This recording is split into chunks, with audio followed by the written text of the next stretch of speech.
Well, I'm still catching up on back videos, and this is going to make up for a lot of the days for the past month. I'm set up in a buddy's stand, Carpe Sus, and a pig has finally walked out in front of me.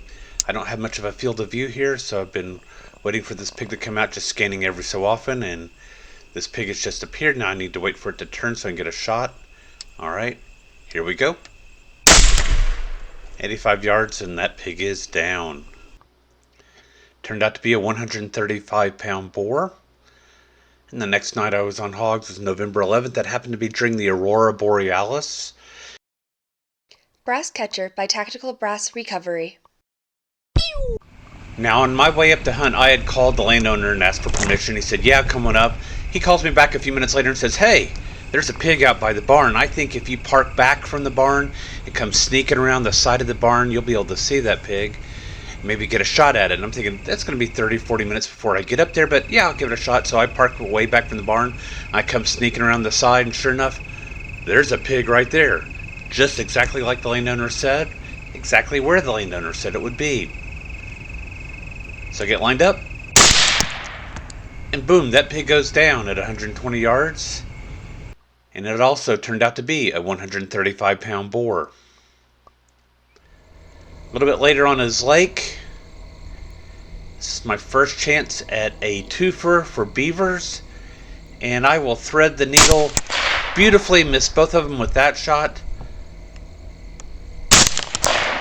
However, I think that beaver is now wounded. You're going to see it come out of the water. There he comes.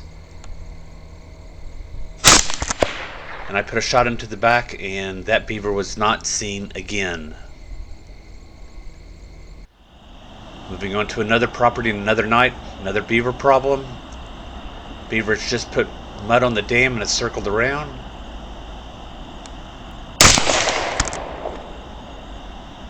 And waiting for confirmation on this one.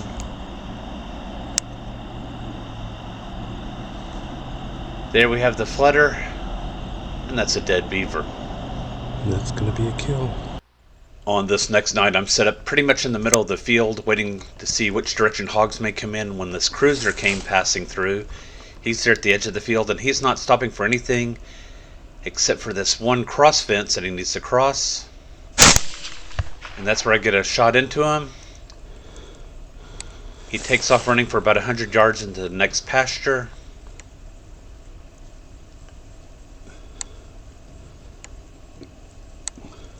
Where he collapses. First hog of the night came in at 190 pounds. Still from the same location, using my InfiRay finder that I got from Tech Savvy Optics to scan for hogs. Another hog came out. And as you can see, I've got a Bering Optics Super Yoter LRF on my rifle, and I'm going to be shooting Federal Spear TNT 90 grain bullets loaded by Druid Hill Army and Starline Brass in my 6.5 Grindle. Alright. Here we go.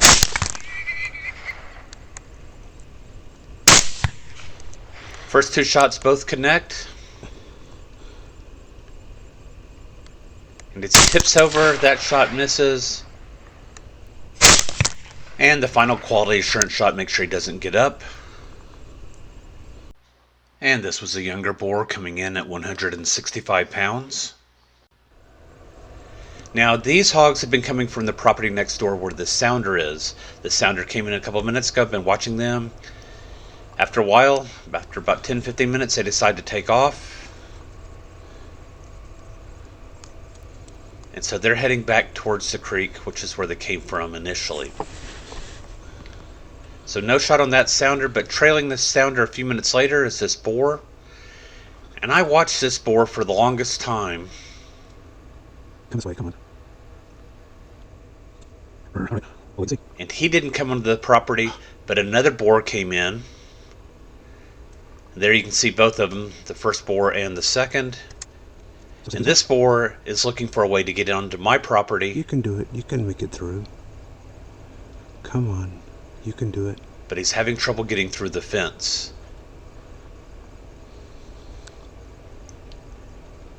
And I've never seen a hog this particular about going through a fence. Now this is a tight fence, but the hogs so far this evening have been crossing through it just fine. This guy looks like he's looking for a special doorway, and he's not finding it because there isn't a doorway on this side of the fence.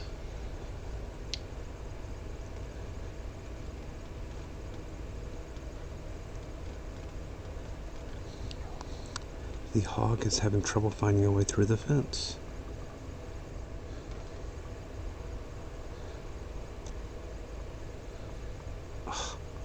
I'd rather get the impression he's looking for a very particular spot. That's a pig in the background. And as you can see, hog number 1 is there in the background. Hog number 2 is up close at the fence.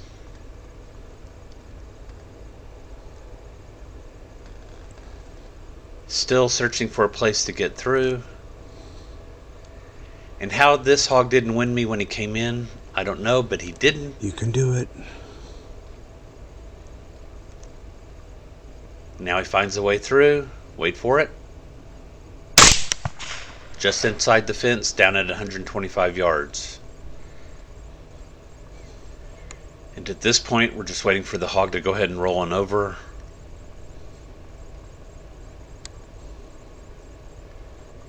And once he does, check out up to the left.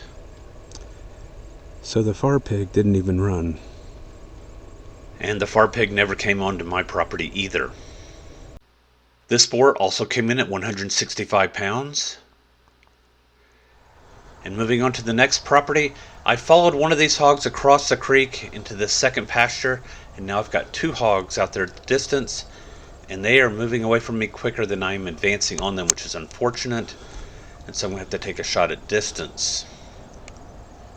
So I think these are 2 similar sized hogs, but the larger one, I think the one in the back is slightly larger. I'm going to take it first. That shot connects, as does that shot, and I figure he's down. I try picking up the runner, and I failed to connect on those 2 shots, and my first hog is up again. You're kidding. And I lose him behind the tree for over a minute. Then I pick him up in the distance. And I don't realize this at the time, but he's out there about 320 yards. And so that's going to be a low connecting shot.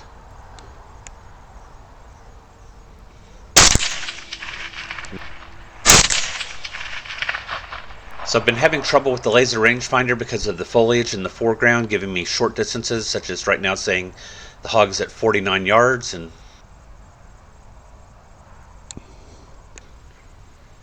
he's a lot further away than that.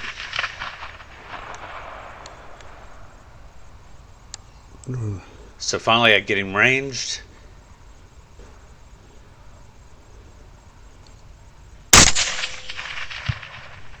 So I aimed a little high and finally took him. And lastly, that's a 220-pound boar down at 350 yards.